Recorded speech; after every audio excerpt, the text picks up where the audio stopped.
All right, thank the Most High for another day. Um, for His Son Yeshua through the Ruach, the Holy Spirit.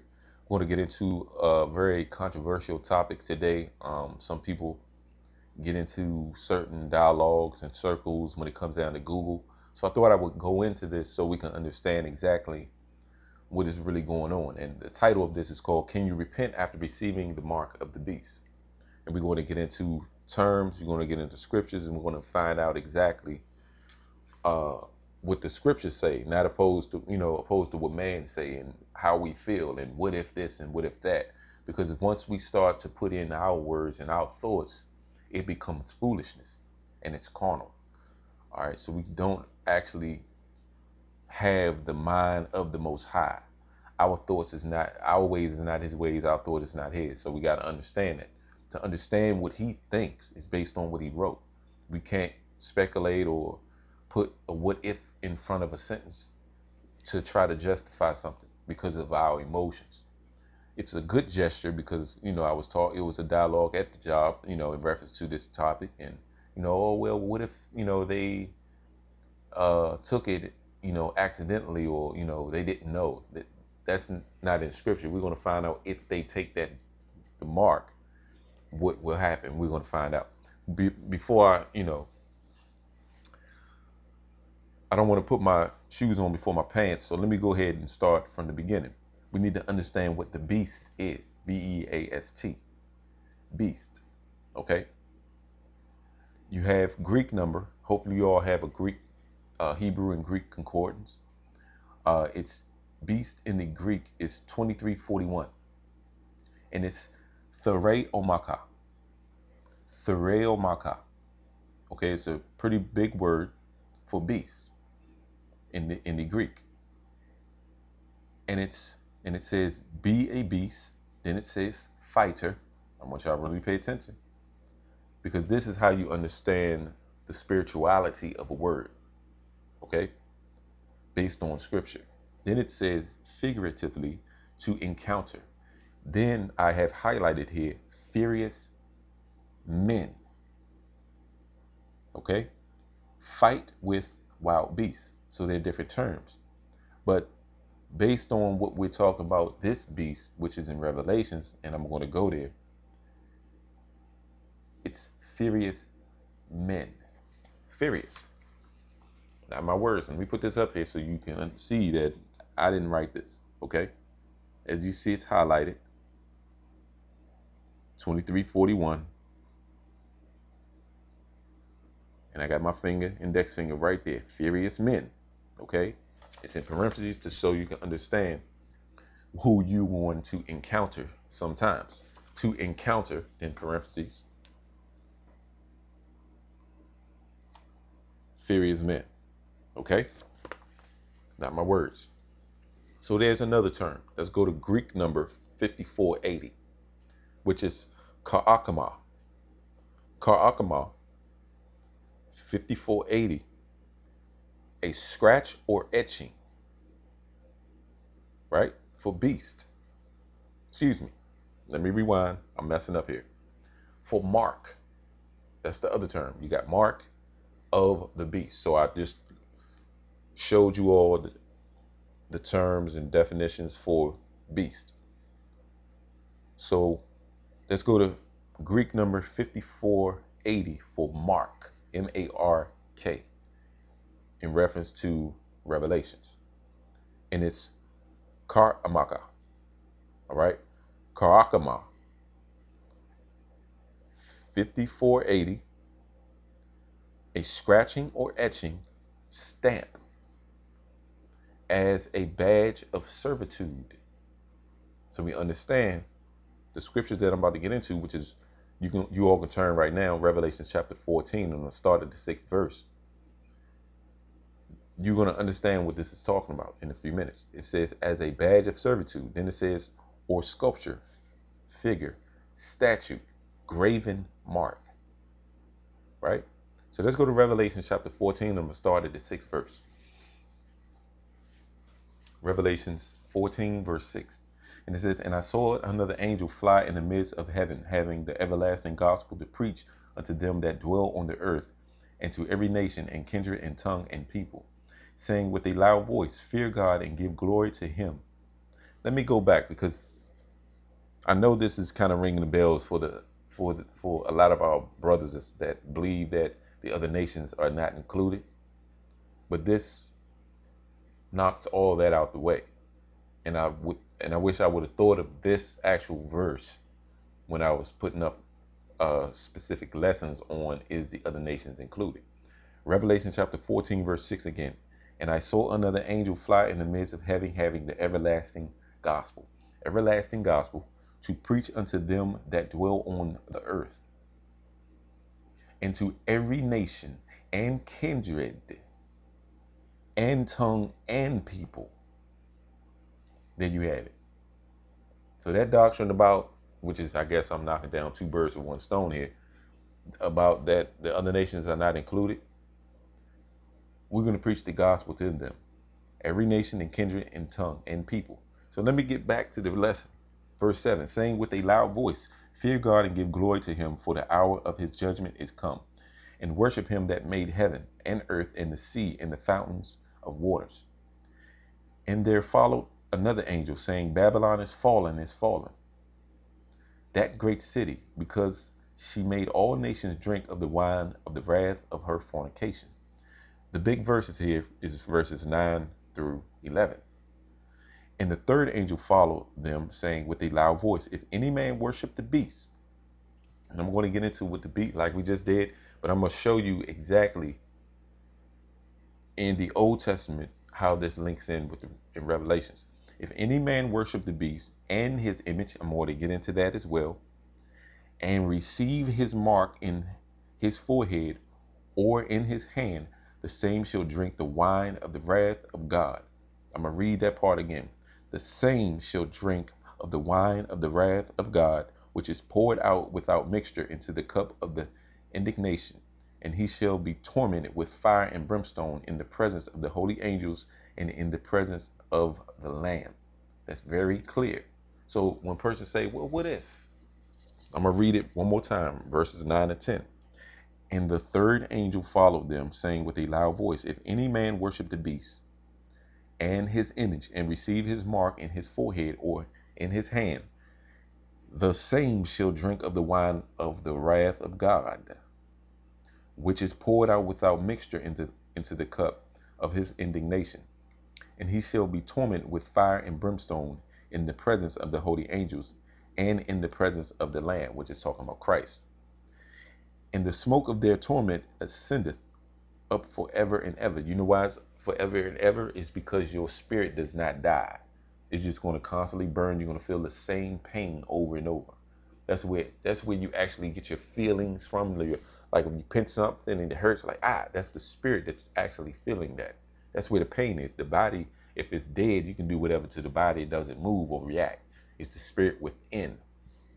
The golden bowl, the brain, sends signals to the various other parts of the vessel here, and you feel pain. Verse 11, and the smoke of their torment ascendeth up forever and ever, and they have no rest. No rest. It's going to be pain. No rest, day nor night, who worship the beast and his image, and whosoever receiveth the mark of his name. Very clear. Verse 12. Here is the patience of the saints. Here are they that keepeth the commandments of God and the faith of Yeshua. Now, I know some people that's new to this channel, and you're probably wondering why I didn't say Jesus.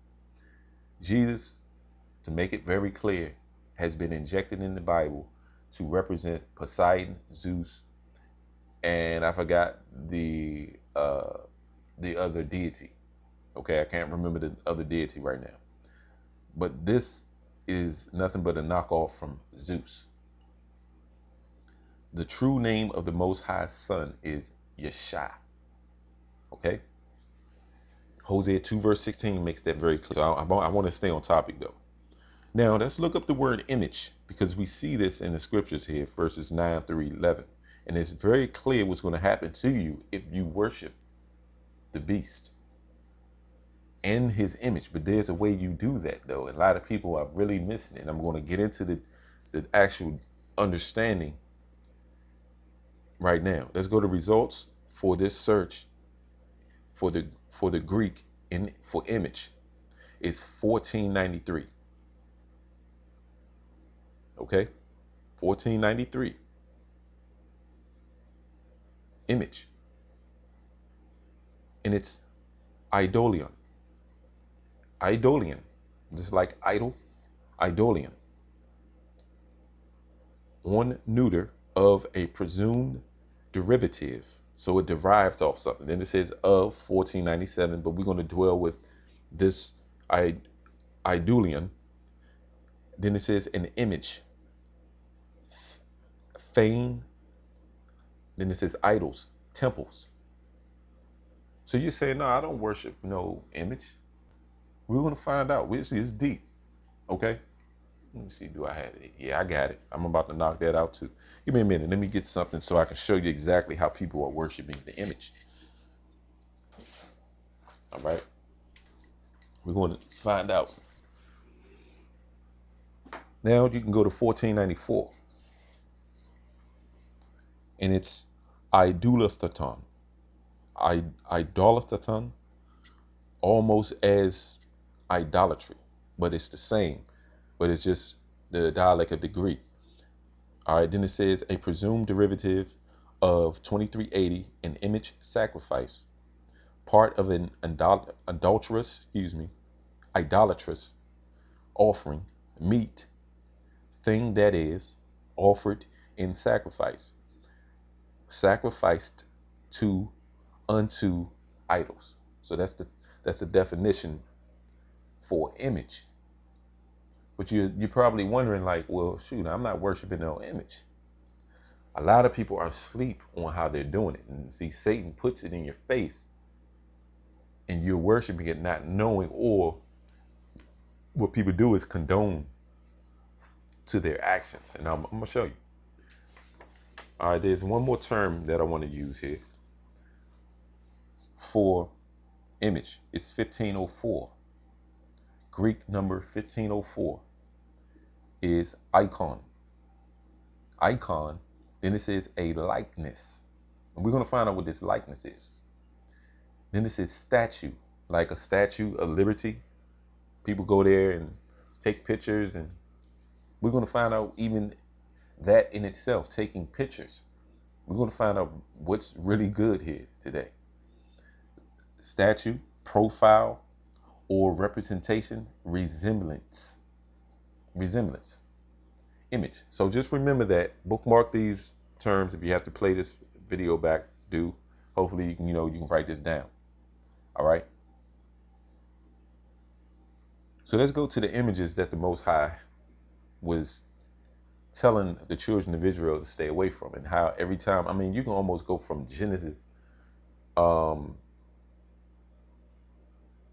think from Deuteronomy all the way, Exodus all the way back into Judges and Samuel. I mean, our people has always fell for the images and gods and idols of the other nations. All right, let's go to Exodus chapter 20, verse 4. Now, these are excerpts of scriptures. You all, on your own time, can read the whole chapter.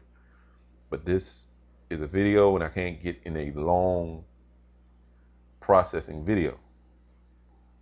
Exodus chapter 20, verse 4, it says, "Thou shalt not make unto thee any graven images," none, no images, no engraven images, "or any likeness of anything that is in heaven above, or that is in the earth beneath, or that is in the water under the earth." Now, I'm going to stop there because some people think something is wrong with me because I don't have pictures, of my sons, and, I don't, I have, I don't paint the sky. I used to do that stuff a long time ago. I don't paint anything or draw any images that the Most High created. And you would say, well, no, as long as you're not engraving it. We're going to find out. Let's go to Exodus chapter 23, verse 24. Because I'm going to tell you what. I'm going to say this why I can remember it. You notice how we have hieroglyphics in the walls in Egypt, and how you see carvings. All the digs and anthropologists and have dug up certain things, and they find paintings or carvings and walls of our people in Egypt. What does that usually lead us to today? This is why the Most High told us, do not make any carvings or engraving images. What does that lead us to? Egyptology, being the Pan-African doctrine, because we see that, or the bull, the carvings of the bull, we think, oh, okay, yeah, that was our God, the golden calf. But you see it, and then you encarve it or engrave it somewhere. It's engraved because our people years ago followed after that. So now you believe that this is your God here. That's the reason why the Most High told us, do not deal with any encarvings or engravings or of any images or likenesses of the heaven above or the earth beneath or anything under the earth, which is the sea, fish and all that. There are other nations that worship certain fish. You can Google that right now. The worship of fish. Exodus chapter 23, verse 24. Matter of fact, let me read Exodus chapter 20, verse 4 again. But whole Exodus 23, verse 24.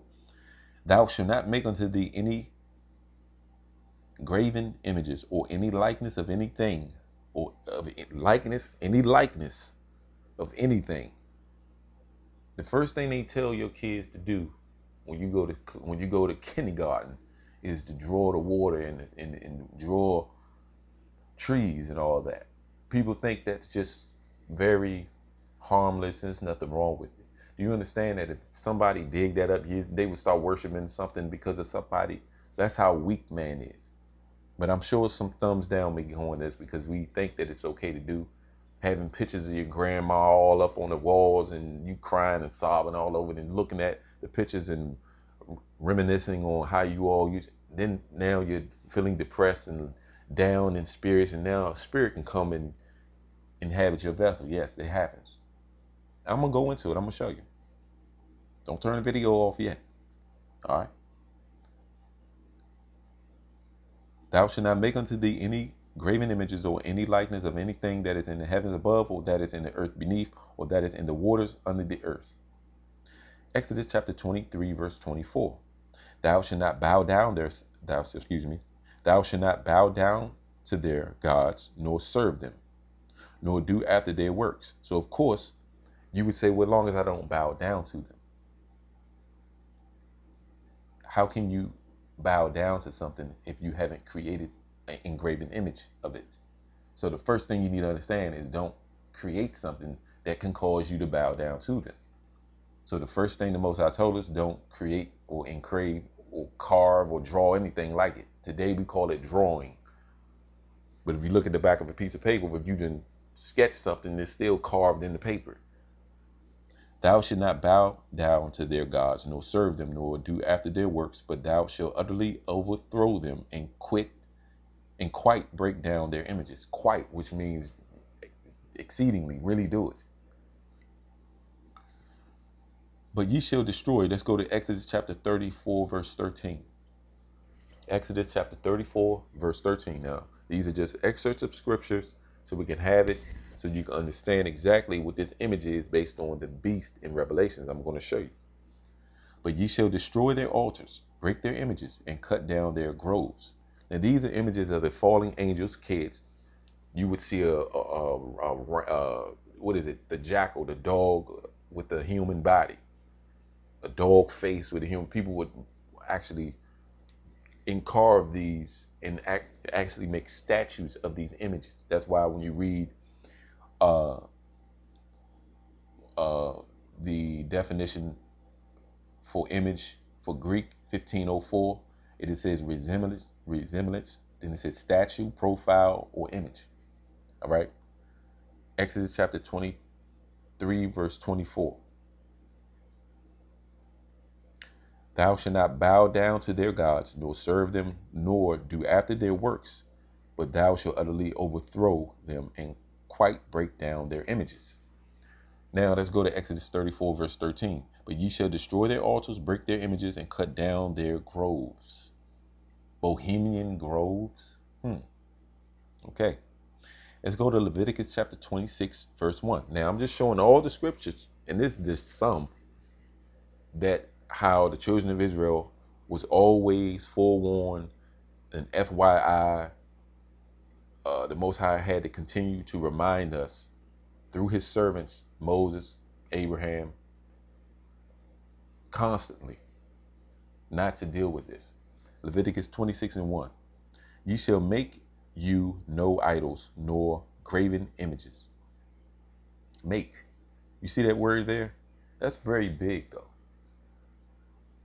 You can draw a house. There's nothing wrong with drawing a house. That's not something that even though it's wood, but it's cut down to the point where it's not in the same structure as a tree. The Most High is a very jealous God. And even if you draw a house on a piece of paper, you got to be very careful on how you always are looking at it. Ooh, look at this, my house. This is my house. And you got it painted up on a wall somewhere. The Most High is a jealous God. Okay? Ye shall make you no idols, no graven images, neither rear you up a standing image. Don't be building something here. There's a big old poster of Michael Jordan, and yeah, it's real easy. We don't understand it though. These are worshiping of images of the beast. Watch, you'll see. You shall make you no idols, no graven images, neither rear you up a standing image, neither shall ye set up any image of stone in your land.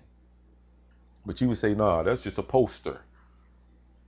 Poster, it doesn't matter. It's still reared up an image of someone else as a god. We don't look at it like that. You set up any image of stone in your land to bow down unto it, for I am the Lord your God. Okay? Let's go to Leviticus chapter 26, verse 30. And I will destroy your high places and cut down your images, and cast your carcasses upon the carcass of your idols. And myself shall abhor you, which means hate you. Okay? There's a plethora of verses here, but I'm just going to go to a few. Numbers chapter 33, verse 52. Then ye shall drive out all the inhabitants of the land from before you, and destroy all their pitchers. Yes. That's why the Most High said in Exodus chapter 20, verse 3, thou shalt not make unto thee any make. Because nowadays, what you going to do? You're not going to carve anything in a tree or a stone. That's too easy. No, you're going to get you some sketch paper and a number 2 pencil or whatever you got there, and carve it from graphite or ink, lead. Okay, that's the way we do it today. We have to understand how to learn how to bring things up to date. That's why I wanted to read here in Numbers chapter 33, verse 52. Then ye shall drive out all the inhabitants of the land from before you, and destroy all their pictures, and destroy all their molten images. Pictures of them, that's the same thing. People don't understand it. An image and a picture is the same. And destroy all their molten images, and quite pluck down all their high places. They would actually paint a picture of the gods of the falling angels, the old men of renown. That's why it says that in Genesis 6, the old men of renown is the angels that fell and slept with the women, and they bore giants, and these giants were worshipped by man, and they would actually, once the flood hit, the other nations remembered them and would paint and carve these images of their falling angels, of their falling Nephilim. That's how they used to do it. But you would say, well, nah, that was just for that. You can draw your mother or your father, because somebody may worship that. You may draw it so beautiful. You got the Leonardo da Vinci. People be worshiping that painting, man. I'm saying, it sounds like you're going too far, but no. It ain't. That's why the Most High said, don't make it at all. I'm gonna read it again. I'm gonna go back. I'm gonna help you all out today. I don't want to make this too hard to understand. I want to make this very easy, right? Let me make this very easy here. I'm going to go back here. Give me a minute. I want to make sure this is very clear. Exodus chapter 20, verse 4. Thou shalt not make unto thee any graven images. So before you worship it, he told you don't even make it. Thou shalt not make unto thee any graven images or any likeness of anything that is in the heavens above, or that is in the earth beneath, or that is in the waters under the earth. Now, I'm going to continue the lesson. And I have to go this route first before I can show you exactly what the image is in Revelations. All right. Deuteronomy chapter 4, verses 15 through 19. Then it says, take ye therefore good heed unto yourselves, for ye saw no manner of similitude on the day that the Lord spake unto you in Horeb out of the midst of the fire. Lest ye corrupt yourselves, lest, make diminutive, lest ye corrupt yourselves and make you a graven image, the similitude of any figure, the likeness of a male or female. Hold up, man. I didn't write this Bible, man. Look, I did not write these scriptures. That's Deuteronomy chapter 4, verse 16. Don't be painting your granddad and your grandmother and your kids and having a bunch of pictures all over the place. We do that. We think it's harmless, but it's not. I'm telling you, it can cause you to, people get caught up in the death of someone. We understand that it's horrible. We in the days of sorrow. Death is dust, and dust is a punishment. So we understand that. Lest ye corrupt yourselves and make you a graven image. That's why you're going to corrupt yourself doing this. The similitude of any figure, the likeness of a male or female. Don't even do it. The likeness engraving. That's why when our people get caught up in Egyptology or Pan-African movements and Nefertari and Akhenaten and Imhotep, and you see all these, they just link you to the Egyptology thing, the worship of Egypt.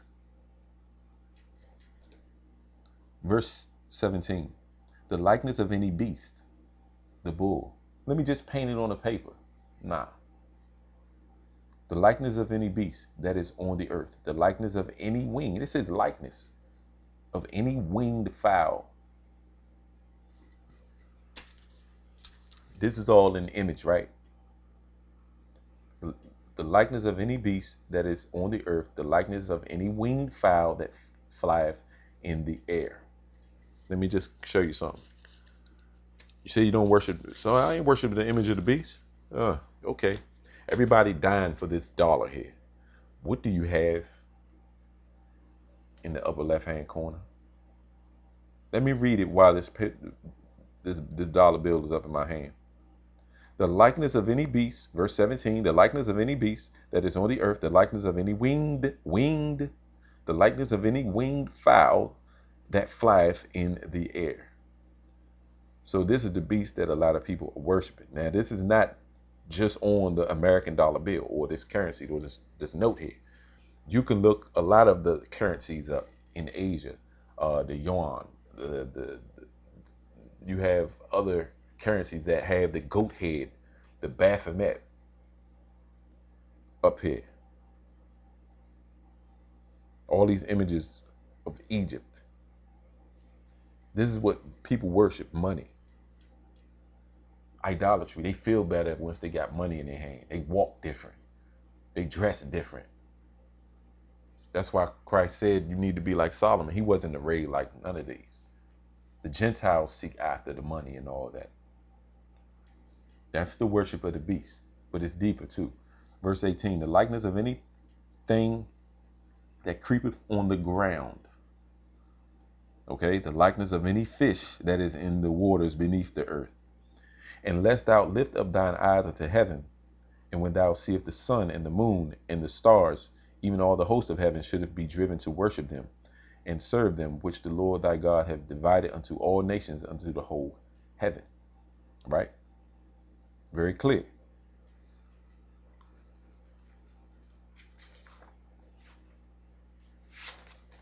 Now, I'm going to go back to Revelations 14, verse 9. And the third angel followed them, saying with a loud voice, if any man worship the beast and his image. That's why the Most High said that. The beasts are men, the government. Furious men are over the government of the world. The elites that run the world are pushing out the image, the currency, the money. They're the ones that run the whole world and spread out your notes, your bank notes. And the third angel followed them, saying with a loud voice, if any man worship the beast and his image, and receive the mark, or receive his mark in his forehead or in his hand. That's your RFID chip. And it's the reason. Now, the reason why the Most High, you won't be able to repent from that once you receive that mark, is because you're going to be under some type of MK Ultra mind control. They did it. I was looking for the video. It's pretty hard to find now, but they tested some type of animal. I think it was some kind of mouse or something. And they implanted a chip in the mouse, and they turned some type of device up, and the mouse started going crazy. They've been doing tests on animals and stuff like that first. So when you hear people going off and doing something crazy, they under a mild mind control right now. But once this mark of the beast is implemented, you won't have a choice. You're just going to be like some type of Manchurian candidate or something. You're just going to be crazy out your mind, doing dumb stuff. You ain't going to have no control over your body. So that's why it says that. Verse 10, the same shall drink of the wine of the wrath of God, which is poured out without mixture into the cup of his indignation. And he shall be tormented with fire and brimstone in the presence of the holy angels and in the presence of the Lamb. And the smoke of their torment ascended up forever and ever, and they have no rest, day nor night. Because your body, it's almost, you're going to be possessed. Who worship the beast and his image.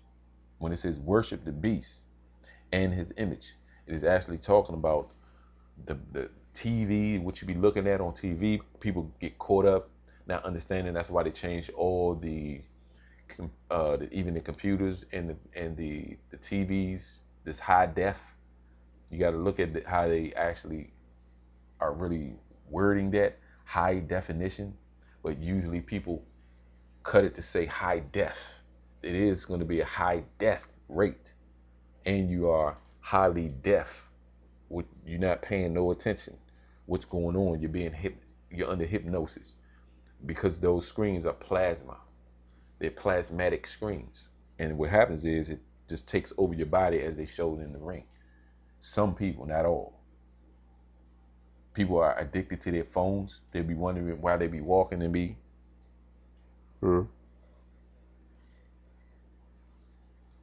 That's what happens. It dulls you down. So you're just going to be so totally out of it and possessed to the point where, think about it. It causes depression. Everybody looking at TV and trying to be something, some Beyonce, some, not just her, but I'm just saying as an example, or that people want to be these celebrities that's out. And now you feel some kind of way because you don't have some gold chain and all that. They've been doing it for years, though. All right, the same shall drink of the wine, verse 10 again, the same shall drink of the wine of the wrath of God, which is poured out without mixture into the cup of his indignation, and he shall be tormented with fire and brimstone in the presence of the holy angels and in the presence of the Lamb. And the smoke of their torment ascended up forever and ever, and they have no rest, day or night. Who worship the beast and his image, and whosoever receiveth the mark of his name. All right. So this was a lesson that I wanted to put up. It's not long. I know I had to repeat myself a few times because Israel, the tribe of Judah, and Israel, which are the two kingdoms, two witnesses, we are split up into two, and we are very hard-headed and stiff-necked people. The other nations are included. Okay. I'm going to show you how. I'm going to read it again. Revelations 14, verse 6. And I saw another angel fly in the midst of heaven, having the everlasting gospel to preach unto them that dwell on the earth, and to every nation and kindred and tongue and people. All right. Look out for another video. I'm going to put, I have a real big, I'm going to give y'all a snippet of what I'm going to get into. If I don't do it today, I will definitely do it Saturday or the Shabbat. Okay. This is a very important lesson here. This, what I just went into, was important as well. I have an exceeding amount of evidence that I went into for you all that don't believe that the Bible is true, don't believe that you are the children of Israel. There's no, once I go through this, it's called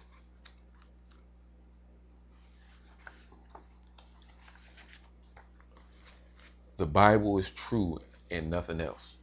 That's going to be the title of it. Even though I have a sub introduction here, that I've done this before, I went through this before, but I have as an introduction, people say the past doesn't matter. Stop dwelling in the past. They tell us that, right? Thank God that you are here today.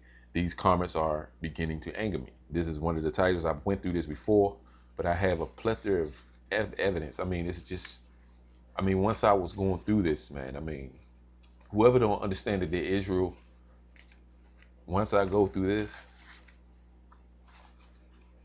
I'm not going to, they're really blind. Seriously, wait, I may do it today.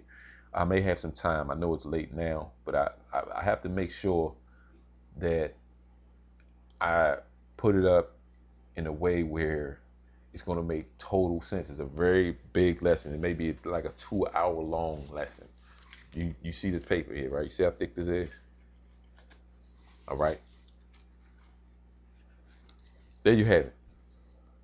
Shalom.